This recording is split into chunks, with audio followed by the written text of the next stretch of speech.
Hello students, let me first take the opportunity to thank you for taking a few minutes out of your day to viewing the HE 527 Welcome Seminar. And really, I'm not going to spend too much of your time tonight, or maybe you're watching this during the day, but I basically want to go over some of the key elements of the course. And everything that I'm going to be focusing on are tips to help you to be successful and really orienting you to this new course. One of the first things I want to stress to you is how important it is for each week. You know, what you want to try to do in an online course is get sort of a routine going, which I'm sure some of you are already used to. But one of the things I would like you to do always, particularly in my classes, I want you to always start with the announcements page, and that's what you're looking at right now. So what you don't want to do is just walk in the class, see these announcements, and skip them. Because typically, I put a lot of useful information out there on the page to help you, number one, to get acclimated to the course and to really make sure you understand the expectations of various assignments or major things that are going on in the course. For example, the very first week you'll notice that you'll probably have more announcements than any other given week. And it's because I'll have things like my lateness policy, which, by the way, you want to make sure you kind of look at that. You want to avoid late assignments. You want to make sure you're following the procedures. If you are dealing with a late assignment, you want to make sure you know everything that's related to dealing with late assignments. So it could be any issue. In this case, also regarding Open Office, there's another one about how do you, in particularly, reach me. And one of the things that you really need to understand through this announcement is that the best way to communicate with me is via Open Office, which some of you have already taken advantage of. And if you've had me in classes before, you know that I check Open Office 24/7. Even though I take Sundays off and typically I don't post on the board on Tuesdays, you'll notice that I'm always checking Open Office 24/7. Email, I also check email, but Open Office, I even check that even more. And you'll also notice that, look at this message, no voicemail. That's the worst thing you could possibly do. I never check voicemail. I'm just one of those people, I don't like voicemail. Because you tend to get into this whole, and I know you've been there before, when I leave you a message, you leave me a message, then I leave you another message, and you just get caught up in what we call phone tagging, which drives me insane. And that's why you have this little cute little picture of the entanglement world. So it doesn't mean that I don't accept phone calls. It means that what you need to do is that you, if you wanted to have like a phone conference with me, let's set it up first via email so I know when to call you or you know when to call me, so we don't get into this entanglement. So you have, very important messages that come into Open Office, that come through our announcements window that you need to be aware of. Also, each week I always have an introduction, and you'll also see as the weeks progress that I'll have end of the week wrap-ups as well. You'll also see special notifications like this one, which is a new one. If you've taken my course in the past year, this is a new one, and that is a plagiarism alert.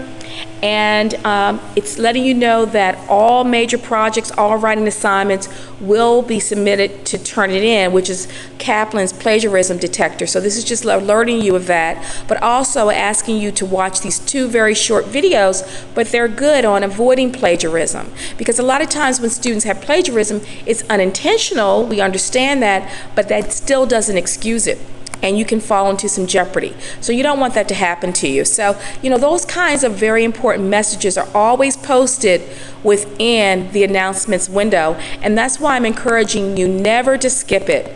Always make sure you're aware of what's going on. The other thing I want to highlight is this, and that is the discussion board and how to score high.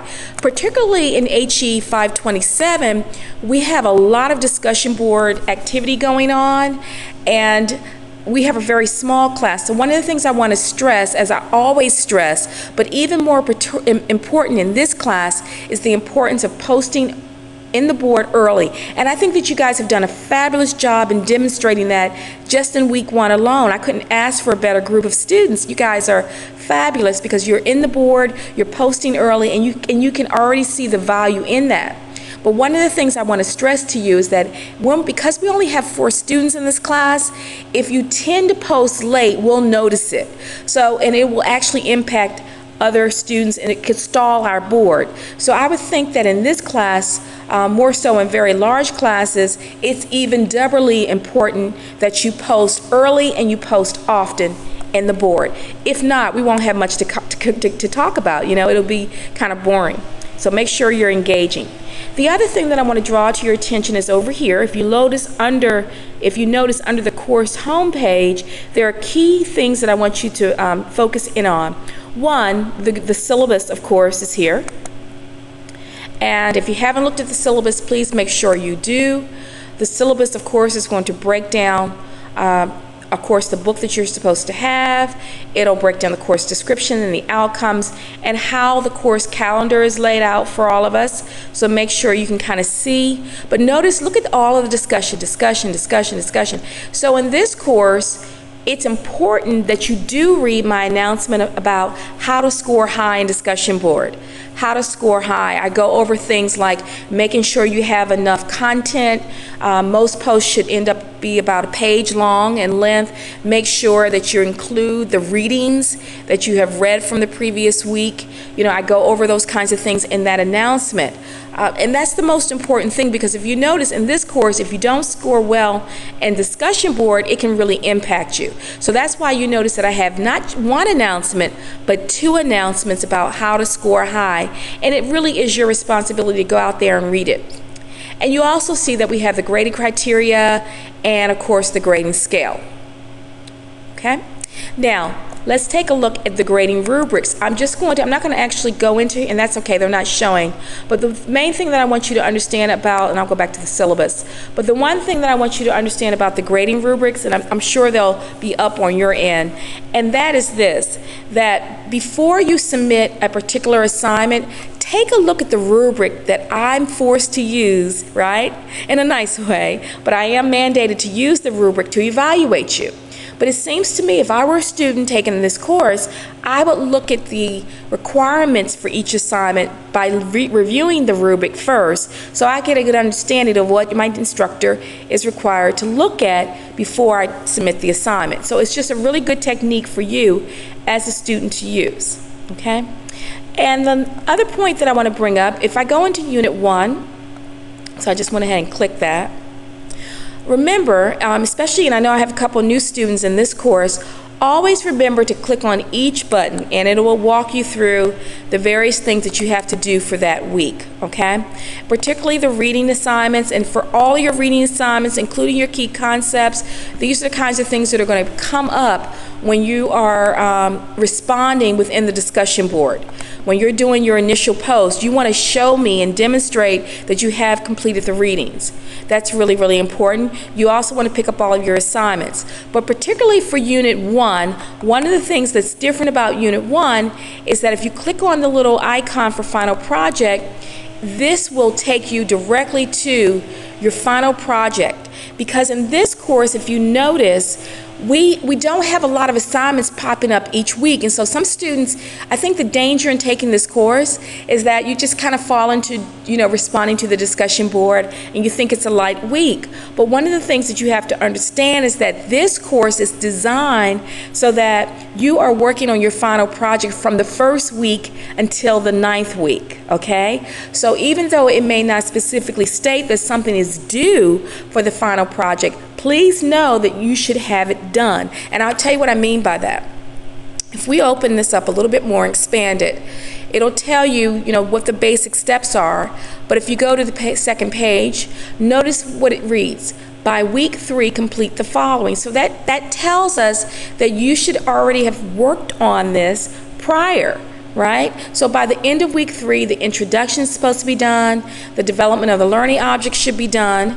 And if I go to the next page, week 4, the alignment of your project should be done by week 6, the assessment planning. So you can see that even though you won't see this within your actual course for that week, it's part of your project. And I'll continue to remind you of where you're supposed to be with your project.